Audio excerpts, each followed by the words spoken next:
Olá, você está no canal Um Conto por um Ponto.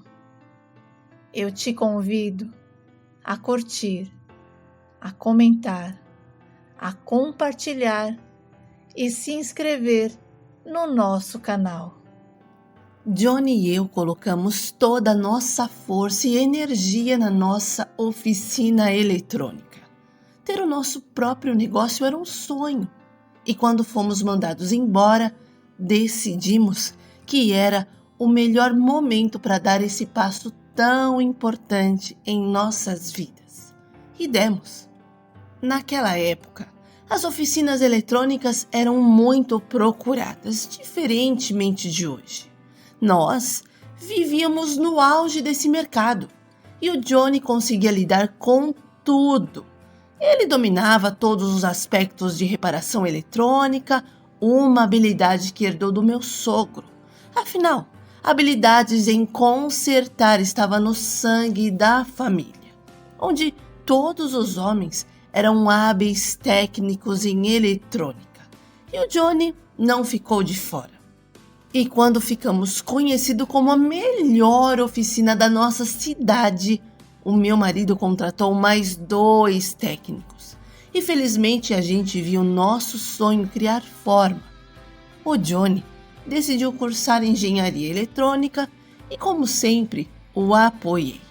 O meu marido era muito dedicado, determinado, e eu tinha plena confiança de que, com a sua força de vontade e foco, ele iria concluir a faculdade.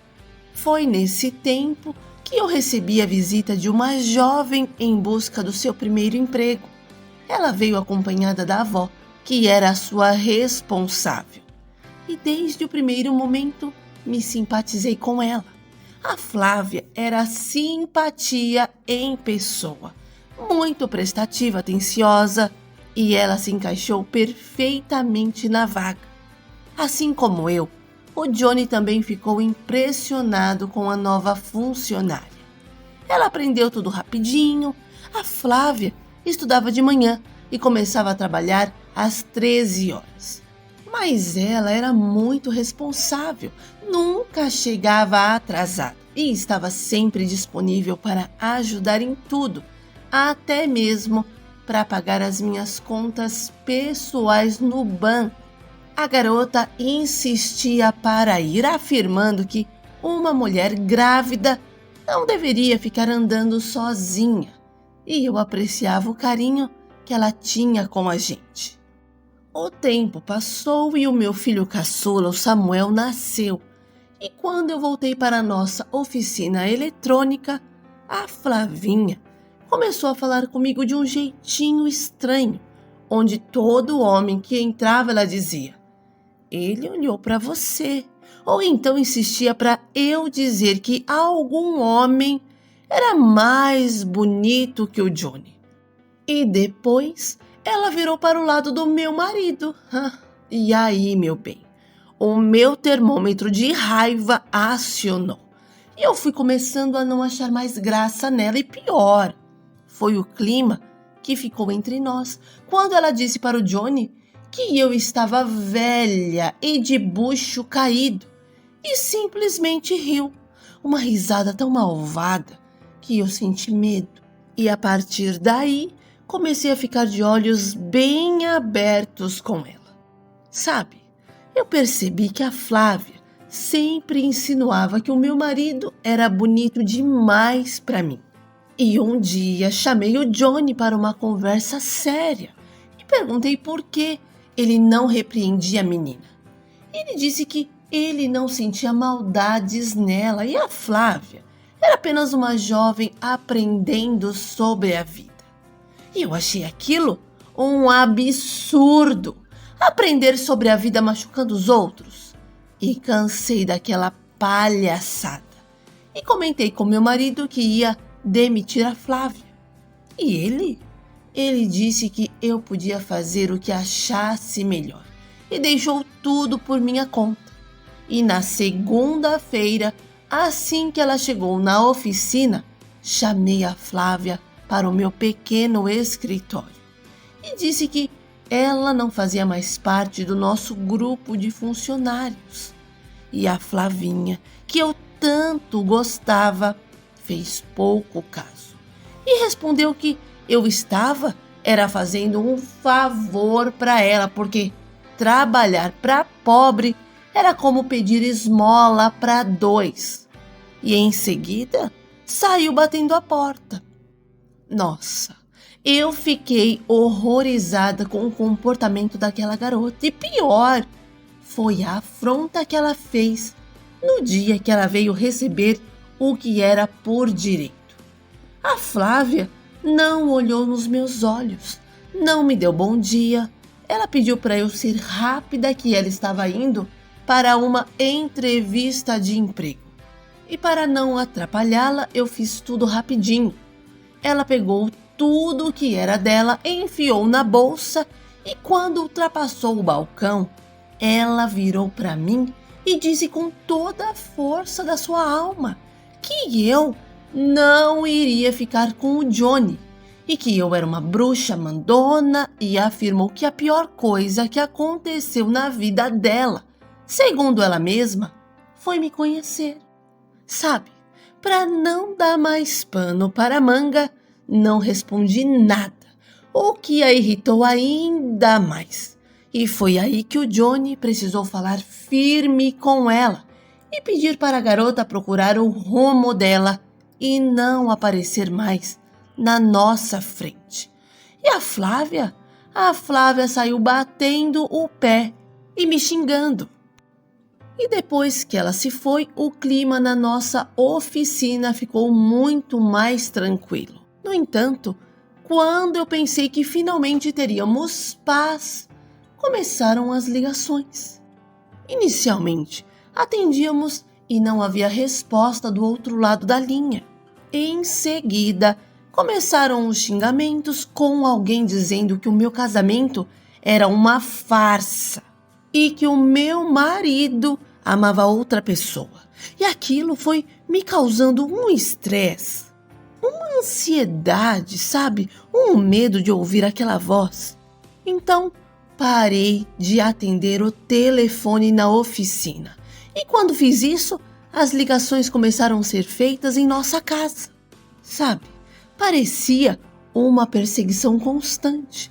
E houve uma ocasião em que o meu marido atendeu e reconheceu a voz do outro lado da linha.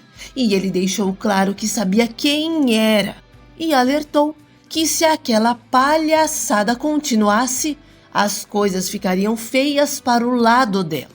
E a pessoa desligou imediatamente.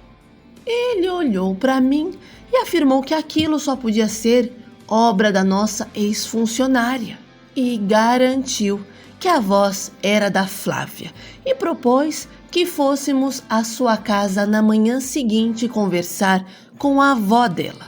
E eu concordei. Bom, no dia seguinte, bem cedinho, fomos até a casa da Flávia. O meu marido estava determinado e desceu do carro e apertou a campainha. E quando a avó da Flávia apareceu na porta, o Johnny ficou surpreso e ela também demonstrou surpresa ao ver o meu marido. Os dois se cumprimentaram, conversaram sobre o passado e foi então que eu descobri que o meu marido já tinha namorado a mãe da Flávia. E a partir daí, tudo veio à tona. E a Flávia, para causar, apareceu na porta e começou a gritar com a gente, afirmando ser filha do Johnny, alegando que a sua mãe havia revelado a verdade antes de falecer e a encorajou a procurá-lo. E a avó dela pedia para a garota falar baixo e ela dizia que a avó não sabia de nada, mas ela sabia sim e sabia também que iria querer tudo o que era direito dela e que se os meus filhos tinham direito, ela também. E o meu marido ficou surpreso e respondeu que aquilo só podia ser uma loucura, pois ele não poderia ser pai de uma menina daquela idade. E argumentou que se realmente fosse o seu pai, a mãe dela teria contado a verdade. e não esconder aquilo às 7 chaves. E depois de muitos desentendimentos, o meu marido decidiu esclarecer a situação de uma vez por todas e afirmou que faria o exame de DNA para não ter dúvidas. Enquanto aguardávamos os resultados do exame, a Flávia passava todos os dias na porta da oficina, insistindo que aquilo também era dela. E eu me segurava para não dar umas boas palmadas naquela garota atrevida. E quando finalmente saiu o resultado, a Flávia chorou porque o meu marido não era o seu pai. Eu não vou negar que senti dó daquela mini cobrinha. Ela chorou de verdade, dizendo que só queria ter um pai. E como a mãe dela sempre falava que o Johnny tinha sido o melhor namorado, ela achou que ele podia ser o seu pai e inventou aquela história. A avó da Flávia pediu milhões de desculpas para nós e prometeu ficar de olho na garota para evitar que ela continuasse aprontando por aí. Depois disso, ela não nos procurou mais, mas eu sempre a via pelas ruas e ela baixava a cabeça. Bom, o meu marido se formou em engenharia eletrônica e decidiu trabalhar em uma empresa de desenvolvimento de equipamentos de telecomunicação. E a nossa oficina se tornou uma assistência técnica e contratamos mais funcionários. Ficamos bastante tempo nesse ramo até que decidimos passar o ponto. Eu não aguentei ficar muito tempo em casa parada e por isso eu voltei ao mercado de trabalho, atuando na minha área de contabilidade. Johnny e eu estamos juntos há quase 30 anos. E a Flávia, depois que a avó dela faleceu, foi morar com uma tia e eu nunca mais a vi.